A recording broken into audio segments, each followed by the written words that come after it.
사람은 겉으로 보면 모두 비슷합니다. 사람은 누구나 동일한 속성을 가지고 있기 때문입니다. 이것을 일반성이라고 말합니다. 그러나 한 사람 한 사람 심층적으로 보면 사람들은 저마다 자신만의 고유한 속성을 가지고 있습니다. 이것을 정체성이라고 말합니다. 사람은 일반성을 충족하면 행복을 느낍니다. 그러나 일반성을 충족하는 것으로 얻어진 행복은요, 그 시간이 매우 짧고 금세 공허함으로 바뀐다는 것입니다. 반대로 자신의 정체성을 정확히 알고 추구하며 살아가면 일반성을 다 채우지 못해도 만족함과 행복을 느낀다는 것입니다. 자신의 정체성을 알고 사는 것이 그만큼 중요한 거예요. 그러나 문제는 사람들은 대부분 자신의 정체성을 모른 채 살아가고 있다는 것입니다. 우리의 사회를 돌아보면 정체성을 발견하는 과정이 거의 없습니다. 유독 우리나라 사람들이 MBTI 설문조사를 통해서 자신의 성향을 파악하는 것을 굉장히 좋아합니다. MBTI 결과를 바로 자기 정체성으로 여기는 것이죠. 그러나 MBTI를 만든 회사가 그렇게 생각하면 안 된다고 오히려 우리나라 사람들에게 편지를 띄우기도 했습니다. 사람들이 너무 MBTI 결과에 경도되어 있습니다. 이것은 잘못된 생각이에요. 이 결과는 현재 자신의 많은 성향 중에 일부를 반영한 것뿐입니다. 결코 정체성이라고 할 수가 없는 것입니다. 이처럼 정체성을 알기 위해서 여러 방법을 시도하지만 정체성을 알기가 결코 쉽지가 않습니다. 그러나 여러분, 내가 누구인지, 내가 어떻게 살아야 하는지 정체성을 정확하게 아는 방법이 있습니다. 하나님의 시선을 통해서 나 자신을 보는 것입니다. 그렇다면 우리는 하나님의 시선으로 나 자신을 본다는 말이 무슨 의미인지를 알아야 합니다. 모세가 이 과정을 통해서 자신의 정체성을 깨달은 사람입니다. 모세는 평생 정체성의 문제를 안고 살았던 사람입니다. 나는 누구이고 어떻게 살아야 하는 존재인가 늘 혼란스러움을 느꼈다는 거예요. 모세는 태어나자마자 강물에 버려졌습니다. 그리고 우연히 애굽 공주에게 구해져서 40년을 애굽 왕자로서 살게 됩니다. 그러나 어느 날 히브리 노예 한 명을 구하는 과정에서 병사를 죽이게 되고 미디안으로 도망치게 됩니다. 하루아침에 왕자에서 도망자 신세로 바뀐 것이죠. 모세는 산지에서 목자로 40년의 인생을 살게 됩니다. 모세의 인생을 보면 모세는 80평생을 살기 위해서 떠밀리듯 살았습니다. 11절을 보면 모세가 말하잖아요. 내가 누구이기에 바로에게 가며 이스라엘 자손을 애굽에서 인도한단 말입니까? 내가 누구이기에? 나는 누구입니까? 나는 누구일까? 난 누구란 말인가? 늘 이 질문을 하며 살았다는 거예요. 이러한 모세의 모습이 오늘을 살아가는 우리의 모습과 참 닮았다는 생각을 하게 됩니다. 내가 누구인지 생각할 겨를 없이 생존의 현장에서 떠밀리듯 살아갑니다. 내가 내 인생을 살면서도 나를 위해 살지 못하는 것이죠. 이런 식으로 살다가 어느 순간에 자기 자신이 오늘 죽어도 또 얼마를 더 살다 죽어도 그 삶이 별반 차이가 없다는 것을 알게 될 때쯤에 우리는 인생의 공허함과 헛헛함을 느낄 수밖에 없는 것입니다. 모세는 자신이 왕자였다는 기억도 이제 사라지고 이제 늙은 목자로 살면서 인생이 저물어간다고 여길 쯤에 우연히 하나님의 산에 이르게 되고 놀라운 광경을 보게 됩니다.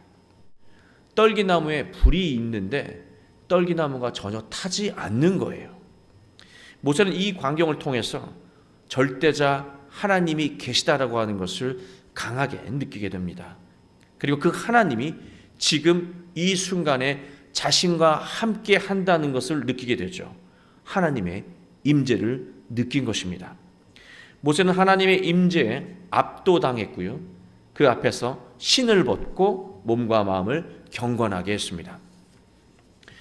그리고 하나님과 대화하면서 자신이 지금까지 살아왔던 인생을 새롭게 이해하게 되었습니다. 지금까지 80평생을 살아왔던 그 인생의 모든 순간들이 그냥 살다 보니까 떠밀리다 보니까 여기까지 온 것이 아니라요. 그 모든 순간이 하나님의 뜻을 이루기 위한 준비의 과정이었다는 것을 깨닫게 된 것이죠. 하나님의 시선으로 지금까지 살아온 인생을 해석하고 하나님의 시선으로 앞으로 자신이 살아가야 할 인생의 방향을 잡은 것입니다. 하나님의 임재의 경험은 모세의 삶을 바꾸는 전환점이 되었습니다. 모세가 자신을 알아가는 과정을 통해서 우리가 함께 알아야 할 것이 있습니다. 사람이 바라는 시간과 하나님의 시간이 다르다는 거예요. 우리가 바라는 시간과 하나님이 원하시는 시간이 다르다는 것이죠. 우리가 원하는 시간과 하나님이 원하시는 그 시간의 그 사이 시간은요, 바로 하나님의 시간을 위해서 준비하는, 나를 만들어가는 과정의 시간이라고 하는 것입니다. 모세의 시선으로 보면 너무 시간이 늦었고 하나님의 시선으로 보면 최적의 시간이라고 하는 것입니다. 하나님의 시간은 이른 것도 없고요, 늦은 것도 없습니다. 가장 정확하다는 것입니다. 나는 이제 안 돼. 나는 너무 늙었어. 나는 너무 늦었어. 이처럼 자신의 관점으로 시간을 정하면 안 됩니다. 하나님의 시간에 자기 시간을 맞춰야 하는 거예요. 또 하나 우리가 이 이야기를 통해서 알아야 하는 것이 있습니다. 하나님의 시선으로 보면 무의미한 인생이 단 한 명도 없다라고 하는 것입니다. 모두가 다 소중한 인생이라고 하는 거예요. 세상의 관점으로 보면 성공한 사람들이 존귀하고요, 돈이 많은 사람이 귀합니다. 그 능력이 있는 사람이 귀한 대접을 받죠. 그러나 하나님의 시선으로 보면요, 능력이 없어도, 돈이 없어도, 건강이 없어도, 삶이 초라해도 모두 다 소중하다라고 하는 거예요. 모두 다 존귀한 존재라고 하는 것입니다. 왜? 모든 사람에게는 하나님의 계획이 있기 때문입니다. 그들이 바로 하나님의 계획을 이루어줄 존재이기 때문에 사람들은 모두가 다 존귀한 것입니다. 그렇기 때문에 우리는 어떤 상황에 놓이더라도 자기 자신을 하찮게 여겨서는 안 돼요. 자기 자신을 깎아내려서는 안 되는 것입니다. 하나님이 소중하게 여기는 존재라고 하는 것, 나 자신이 하나님의 계획을 이루어 드릴 수 있는 존재라고 하는 그런 귀한 존재라는 것을 늘 느끼며 살아야 하는 것입니다. 여러분, 하나님의 임재를 경험하면 그 이후부터는 모든 일들이 일사천리로 해결될까요? 아닙니다. 모세는 가시떨기 나무를 통해서 하나님의 임재를 강하게 느낀 이후에도 계속해서 수많은 어려움을 겪었습니다. 여러분, 우리가 차를 타고 우리가 정한 어떤 목적지로 향해 간다고 생각해 보겠습니다. 우리의 모습을 우주에서 인공위성으로 본다면 우리가 가는 그 모습은 한 방향으로 곧게 가는 것으로 보일 겁니다. 그러나 가까이서 자세히 들여다보면 우리가 가는 차는 왼쪽, 오른쪽 중요한 상황마다 그 차의 방향을 전환하면서 피해서 목적지를 향해서 가고 있을 거예요. 우리가 자기가 정한 대로 무조건 직진하면서 그 길을 고집하면 우리는 삶의 위기를 만날 수밖에 없고 삶의 막힘을 경험할 수밖에 없는 거예요. 부딪힐 수밖에 없는 것입니다. 우리는 매 순간 하나님을 바라보며 하나님, 나는 누구입니까? 나는 어떻게 살아야 하는 존재입니까? 끊임없이 물어야 해요.